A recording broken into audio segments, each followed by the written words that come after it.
A todos os amados irmãos, amigos, diletos, ouvintes da Santa Palavra do Senhor, a você, querido internauta, graça e paz. É um prazer estar aqui nesta manhã.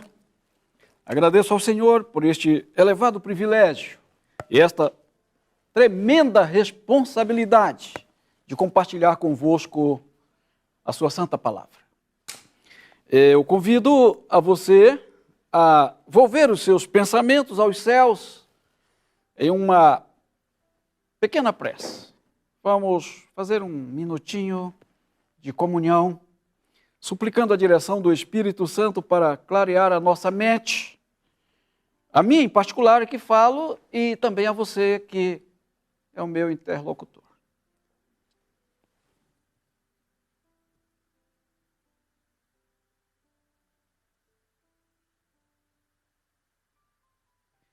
Amém. Nesta manhã, dissertaremos sobre o tema já mencionado, a universal bondade de Deus. Por que universal bondade? Vamos falar de um Deus que ama a todos indistintamente. Ele não te ama e não cuida de você pelo que você é ou pelo que você faz. Ele te ama porque Ele é o amor.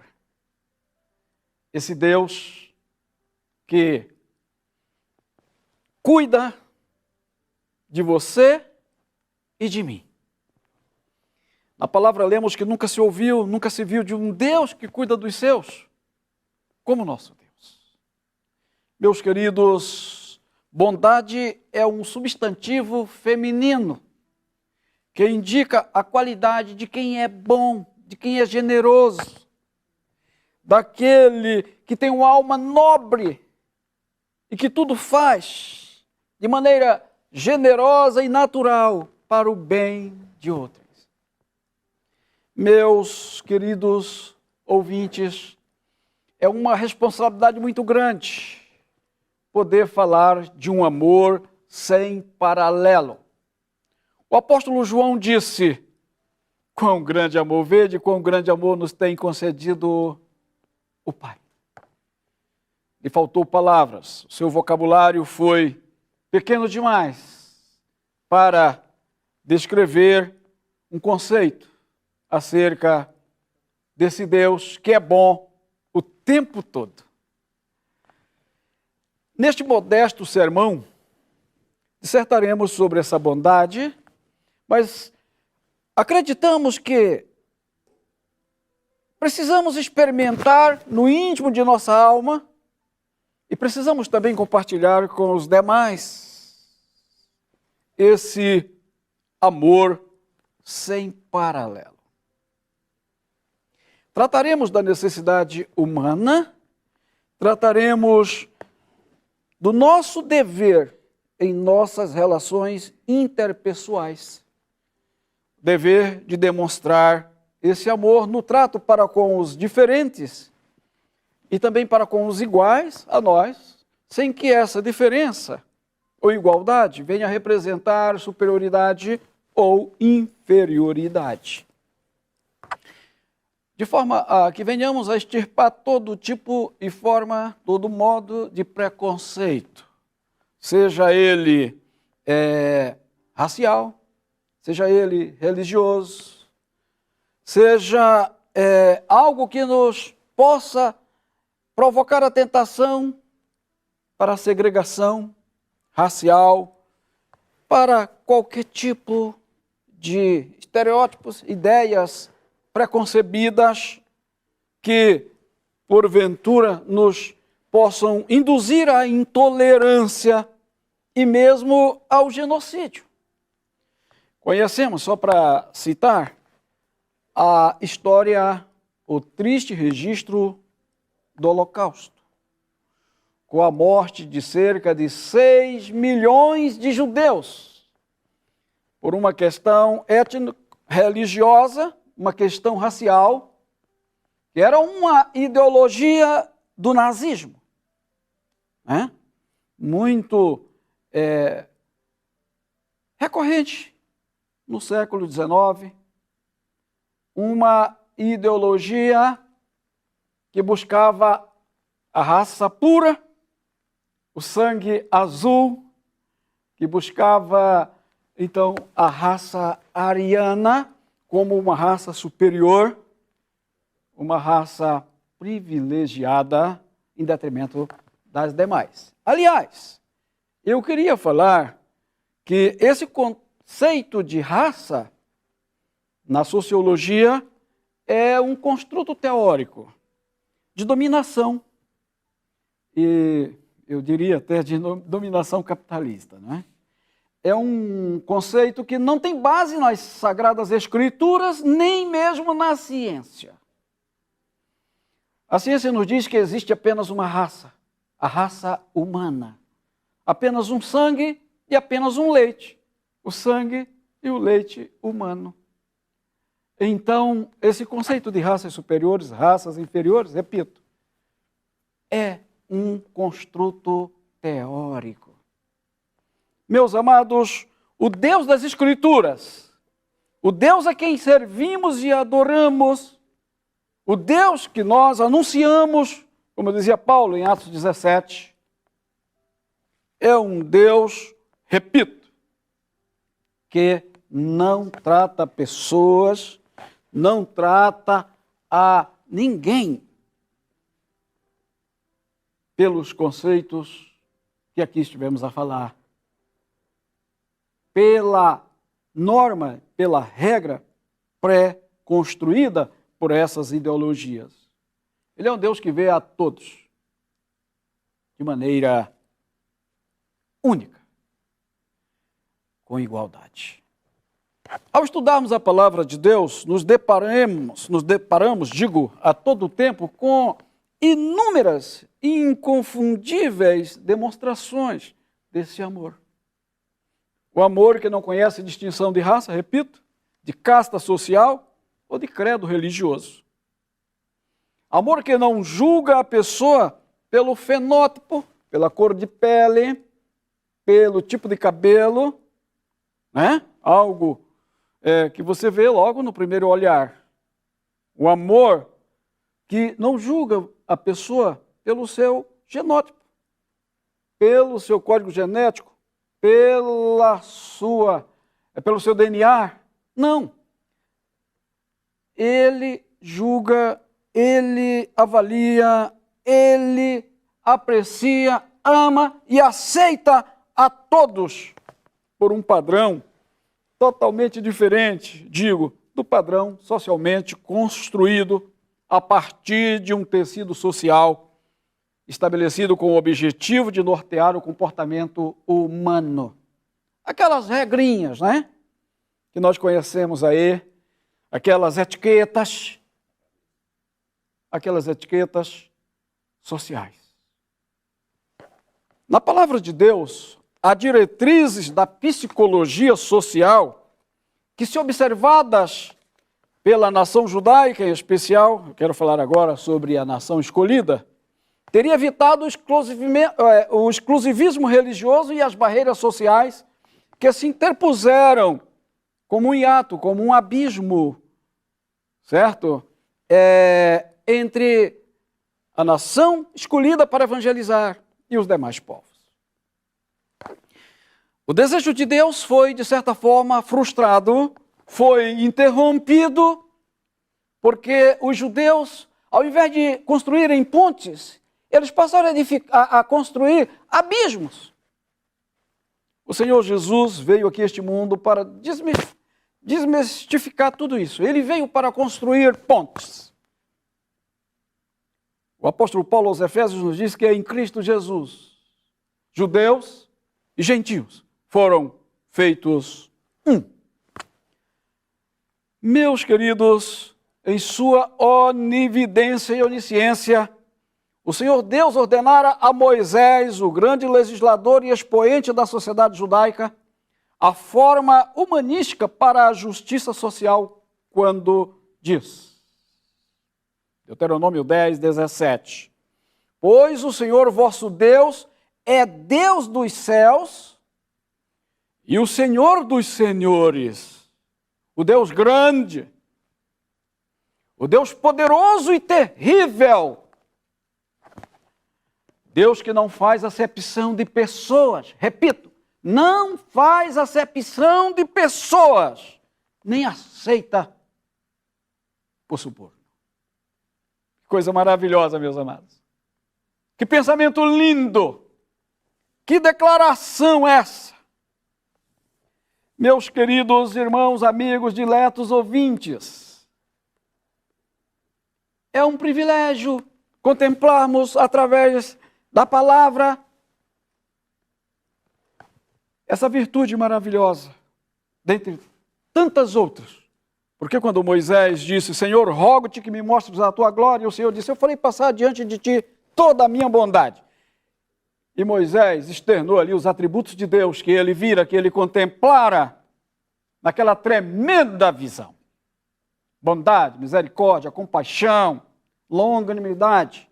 Um Deus indescritível, humanamente falando, e um amor incomensurável, um ilimitado amor.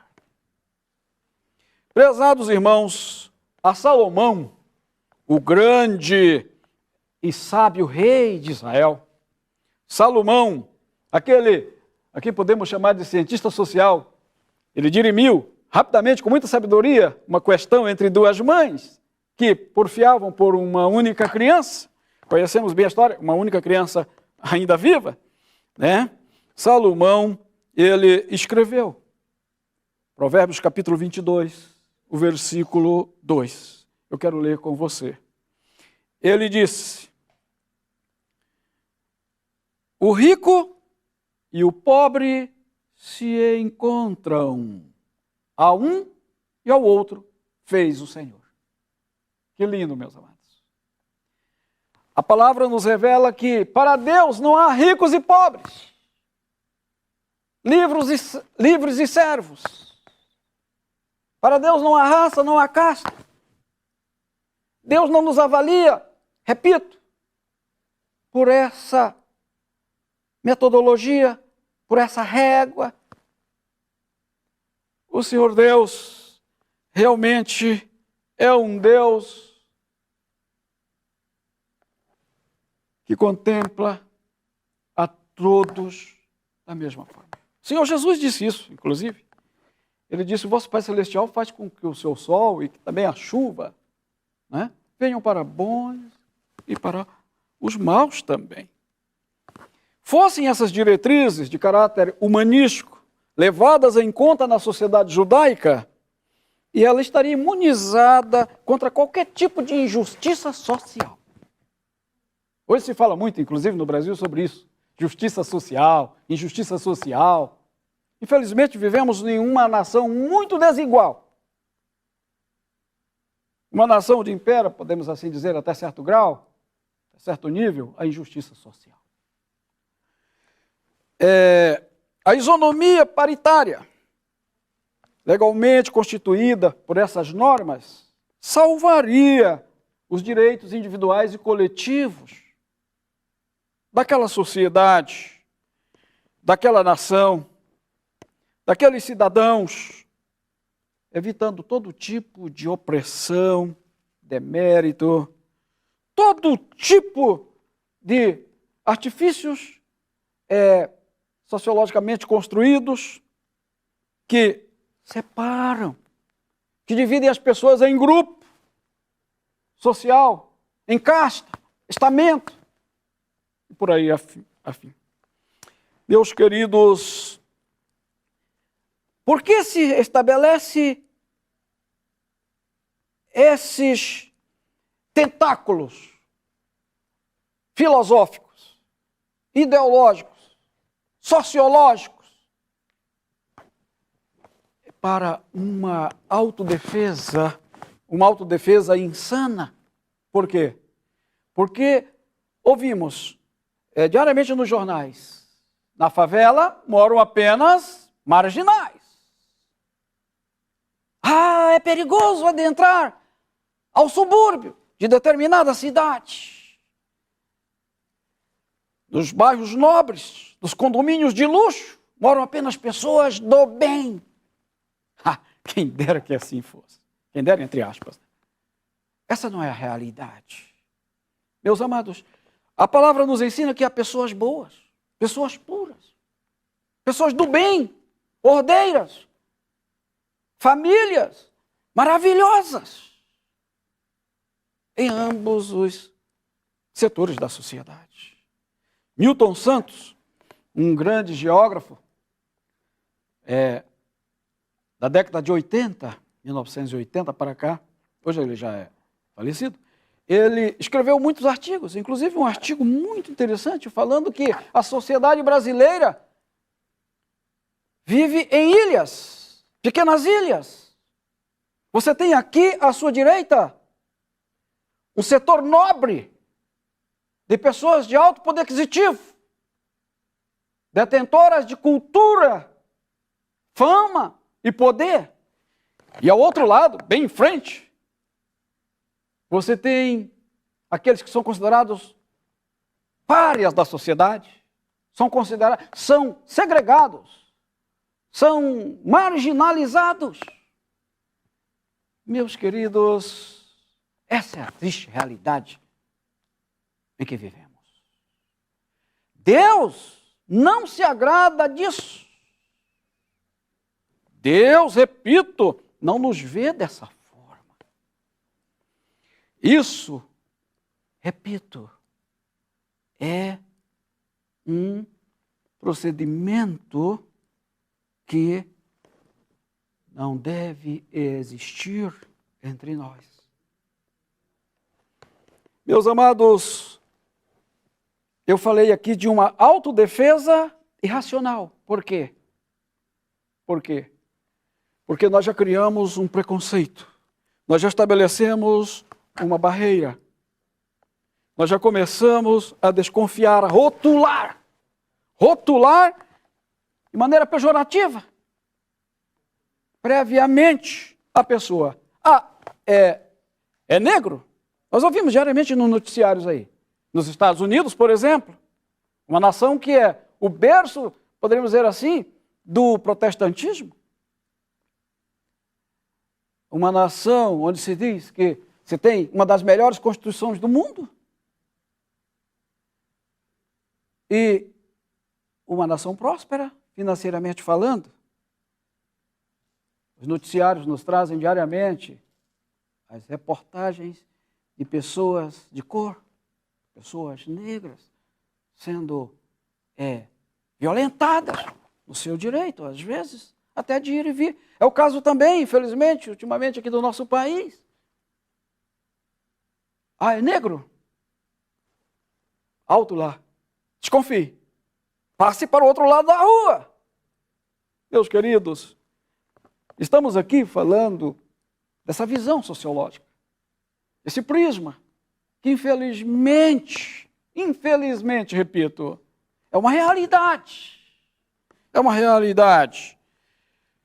Martin Luther King, um grande defensor da causa negra, ele disse: eu tenho um sonho. Eu tenho um sonho de que um dia negros e brancos, pardos, pessoas de todas as cores, convivam harmoniosamente, convivam em harmonia, interajam entre si, sem nenhum tipo de preconceito. Mas, meu querido, aquele homem que era um cristão, por sinal, ele tinha essa visão, eu acredito, porque ele conhecia a Cristo. Ele tinha princípios religiosos. Isso é externado de maneira clara e patente, esses princípios, essa visão, no Evangelho do nosso Senhor Jesus Cristo, em todas as páginas deste santo livro. Todas as garantias, voltando à nação judaica, e direitos, de igualdade, embora de maneira tácita, maneira ainda que bem limitada, e quase que subliminar, estariam asseguradas, salvaguardadas. Pois, em Deuteronômio capítulo 15, Números 15, o verso 16, a palavra nos revela, olhem só o que Deus falou e que foi escrito em sua palavra. A mesma lei e o mesmo rito haverá para vós. Obrigado, disse ele. Para o estrangeiro que mora convosco. Para o estrangeiro que mora convosco. Uma mesma lei, um mesmo rito. Que lindo, meus amados, o sonho de Deus para com a humanidade. Repito, está muito acima do melhor sonho humano. Como, por exemplo, do sonho de Luther King. Porque todos seríamos iguais perante a lei, fazendo da sociedade judaica um exemplo de justiça social e empatia. É empatia. Olhem, essa palavra é muito importante. Você se colocar na pele do outro. Olha que lindo. Você sentir pelo outro. Você assumir o lugar da outra pessoa.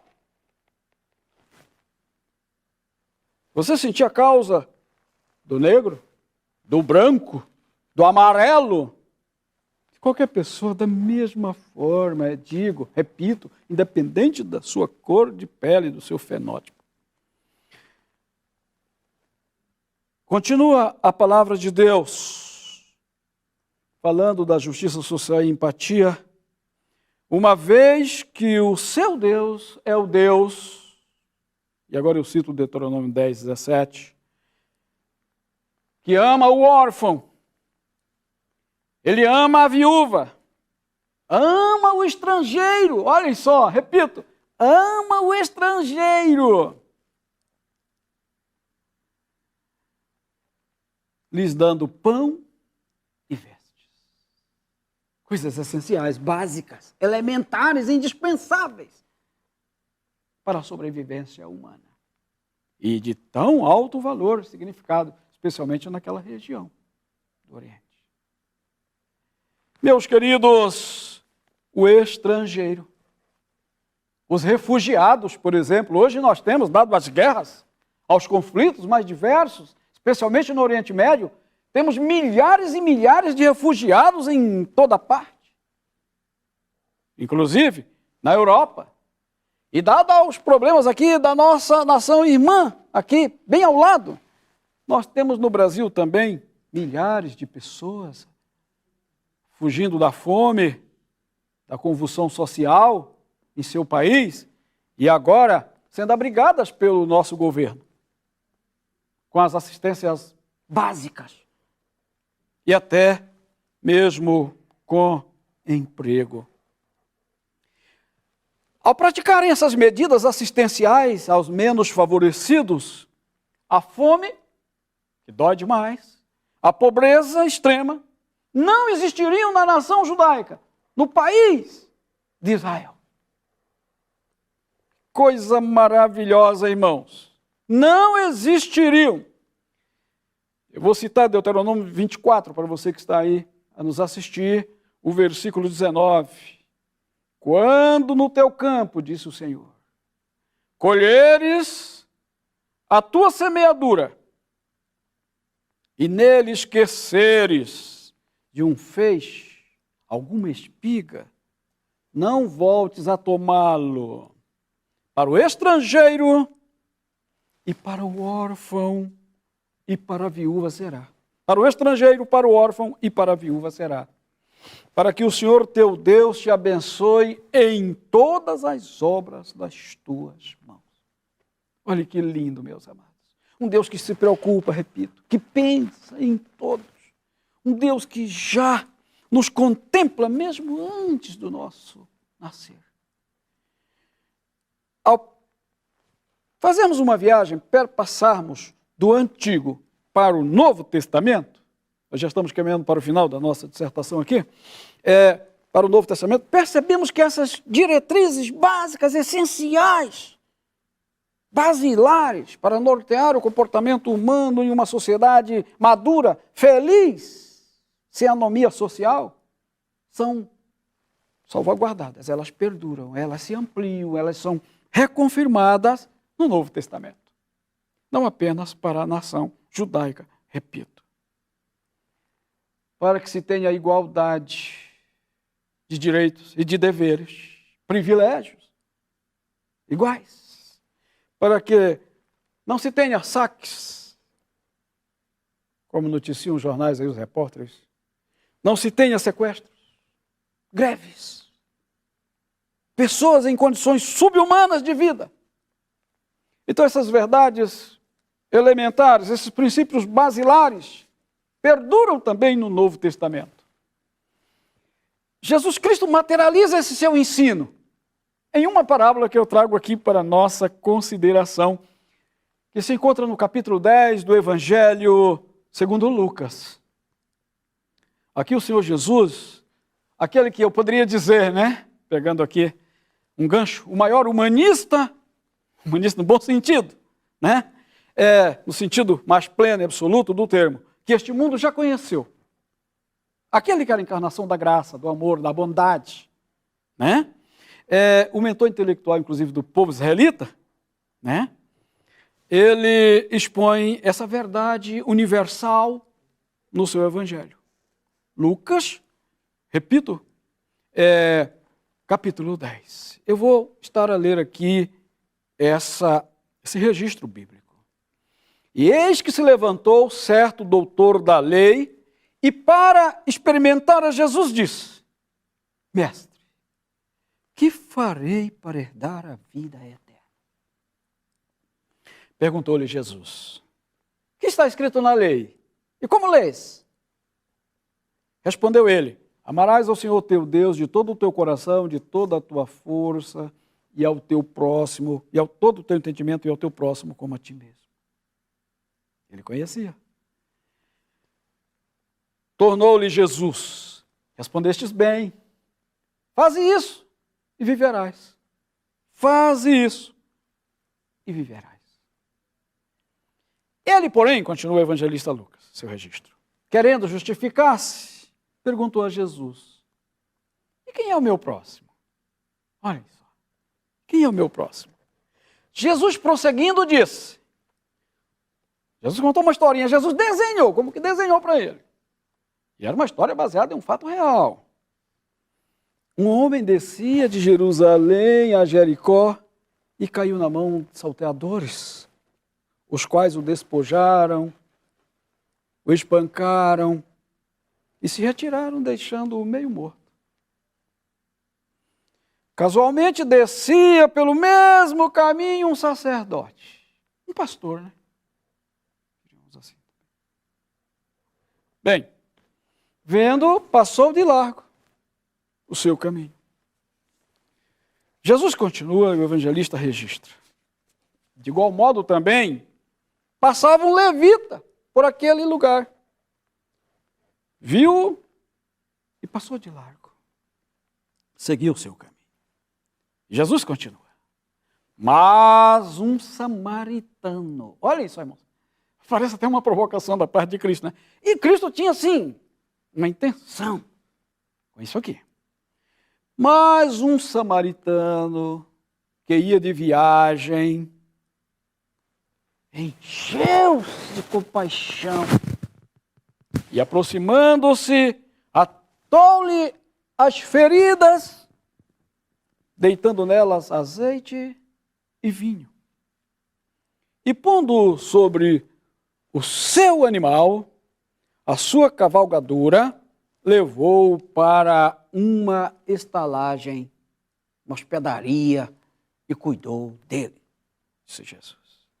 No dia seguinte, tirou 2 denários, os deu ao hospedeiro, ele disse: cuida dele. E tudo que gastares a mais, eu te pagarei quando voltar. Olha que coisa linda, meus amados. Quanta responsabilidade desse homem aqui.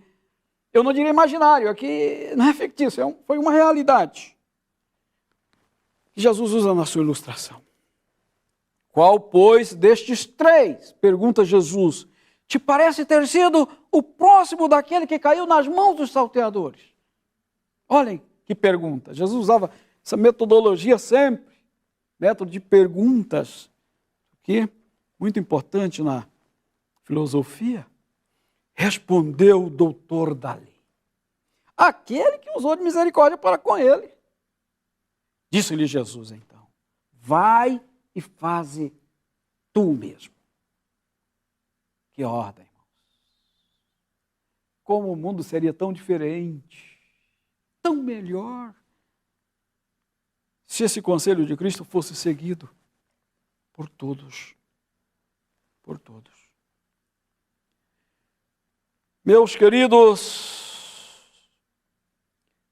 antes de finalizar esse sermão, antes de concluir com você essa reflexão, eu gostaria de ressaltar ao meu prezado ouvinte, a você que me assiste aí de sua casa, eu não sei de onde, não sei onde você se encontra neste momento, mas você que nesse santo dia do Senhor, o dia da família, o dia do repouso, você que se alimenta da palavra de Deus através desta transmissão, eu quero voltar ao princípio, depois de falarmos tanto aqui sobre esse amor incomparável, incomensurável, imensurável amor, até incompreensível ao homem, na sua amplitude. Amor que haveremos de estudar e conhecer por toda uma eternidade. Isso precisa nos envolver, precisa se apoderar de nós, como pessoas. E precisamos também praticá-lo, repito, na nossa vida. Amor esse que salva, que ampara, que protege. Em Romanos capítulo 2, vem a exortação paulina, no versículo 11, que eu quero deixar com você, prezado ouvinte. Disse Paulo, porque para com Deus, para com o nosso Deus, não há acepção de pessoas. E prossegue dizendo mais, fazei o bem a todos. Gálatas capítulo 6, Gálatas 6, o verso 10. Fazei o bem a todos, indistintamente. E não se esqueçam dos domésticos da fé, daqueles que estão mais próximos a vocês. Não se esqueçam. Justamente, irmãos, amigos, ouvintes, por vivermos em uma sociedade tipicamente desigual, onde, repito, perdura ainda em certo grau elevado, a injustiça social, sedimentada pela concentração de rendas, pela concentração de riquezas, acumulação de capital, privilégios nas mãos de bem poucos. Quando os dados do IBGE, por sinal, na amostragem por domicílio de 2018, nos indicam que 1% da população melhor remunerada, especialmente aqueles que têm empregos públicos, concursados, olhem só, carreiras da magistratura, enfim, tem rendimentos 39% maior do que o restante, os 50% da população. Dados estatísticos recentes nos informam que apenas 5% da população do nosso país leva 50% do nosso PIB, do produto de todas as nossas riquezas produzidas neste país. Diante disso, meus amados, a Igreja do Senhor, que é vista inclusive pelo Estado, pelo poder, como agência também de assistência social, algo que trabalha em parceria com o governo e com as organizações legalmente constituídas, a nossa igreja abraçou, através do departamento, irmão Edson, de assistência social do Bom Samaritano, que já tem mais de 50 anos, o Samaritano já está, assim como eu, que tenho 57 anos, né? Está a amparar e a salvar vidas. Nosso querido irmão André, e outros líderes desse departamento, o André, como líder na nossa instância maior, Conferência Geral, tem feito muitos mutirões sociais. Eu acredito que até amanhã, final desta programação, deste programa, digo, você vai ver, vai ouvir muito disso. Tem ajudado pessoas carentes em todas as partes do globo, auxiliando com atendimento jurídico, psicológico, médico, nutricionista, com atendimento espiritual, atendimento religioso, com irmãos das mais diversas áreas do saber, do conhecimento humano. Tem feito assistências, tem feito programas de assistência social, repito, com alcance, abrangência, àquelas pessoas de todas as religiões. Isso aqui é a parte mais linda que eu quero aqui ressaltar. De credos. Nós não perguntamos a fé, a religião, isso para nós não importa. Não é o mais importante. Nós temos acolhido, graças a Deus, nossa igreja já tem, outras igrejas também o têm, mas eu falo aqui por nós, abrigos para idosos, tem asilos para crianças. Recentemente eu vi o artigo da assistência social, o nosso abrigo na África, vários irmãos aqui foram para missões lá. Olha que coisa maravilhosa, meus amados. Eu falo isso aqui porque nós precisamos também registrar. Não estamos estáticos, não estamos parados. Não vislumbramos do ponto de vista de que isso seja uma obrigação, um dever apenas do Estado, apenas do poder constituído. Não. Nós somos aqueles que precisamos dar exemplo. O amor de Cristo nos leva a isso. Eu quero, estimado ouvinte, querido irmão, concluir este sermão, que eu nem consideraria um sermão, é mais uma palestra, orando, dizendo do nosso desejo, do desejo do Departamento de Assistência Social na pessoa do nosso querido irmão pastor André, dos nossos departamentais, de uniões, de associações e de igrejas, que permanece o dever cristão de fazermos aquilo que Cristo fez, que Cristo nos ordena a fazer, auxiliar os necessitados, auxiliar os menos favorecidos. Para fechar esse pensamento, eu concluo com uma declaração, uma citação do Espírito de Profecia, Ellen White, a mensageira da Igreja Remanescente, em seu livro Patriarcas e Profetas, à página 527. É um texto que eu considero indispensável para este momento. Vejamos. As contribuições exigidas dos hebreus para fins religiosos e caritativos, montavam a uma quarta parte completa de suas rendas. Uma taxa tão pesada sobre os recursos do povo, poder-se-ia esperar que os reduzisse à pobreza. Mas, ao contrário, a fiel observância destes estatutos era uma das condições de sua prosperidade. Olhem só, que lindo. Meus amados, eu achei que esse texto aqui caiu como uma luva, eu concluí. Eu estou certo. Ele sintetiza tudo que estivemos a falar aqui por mais de meia hora.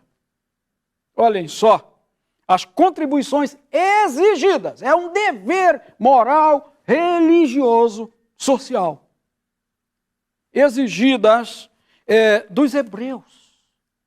Eu já mostrei aqui pela palavra, pelas declarações paulinas, por exemplo, e também do próprio Cristo na sua ilustração, na parábola do bom samaritano, que não era um dever exclusivo dos judeus, mas é um dever de todo ser humano. Todo ser humano. E de nós, especialmente como cristãos, detentores da verdade presente, exigidas dos hebreus para fins religiosos. Aqui podemos considerar dízimos, ofertas, as mais diversas, e caritativos.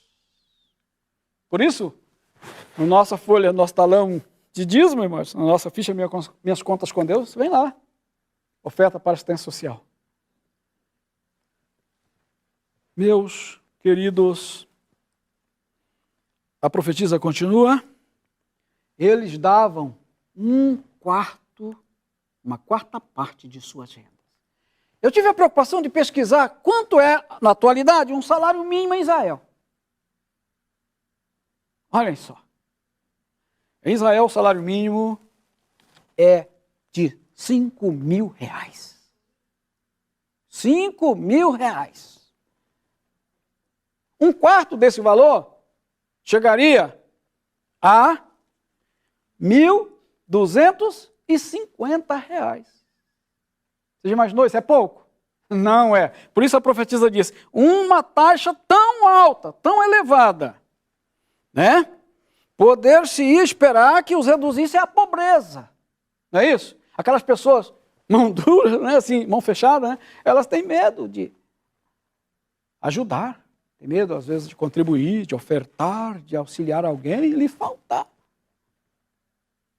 Mas, aqui nós temos a voz da experiência. Olhem só. Mas, ao contrário,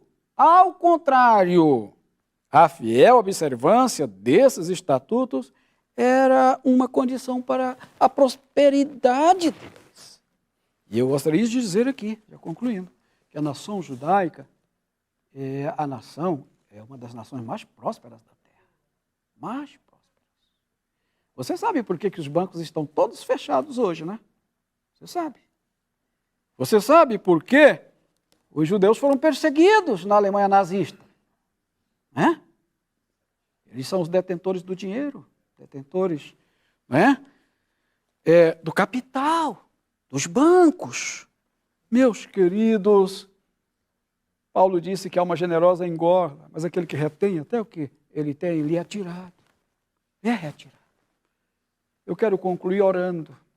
Eu quero concluir, meus queridos, com a convicção de que essa mensagem e tudo que vamos estar aqui a ouvir neste seminário de assistência social vai mudar a nossa mentalidade para melhor, a nossa maneira de ver, a nossa maneira de encarar os diferentes, de encarar aqueles que nós considerávamos desiguais.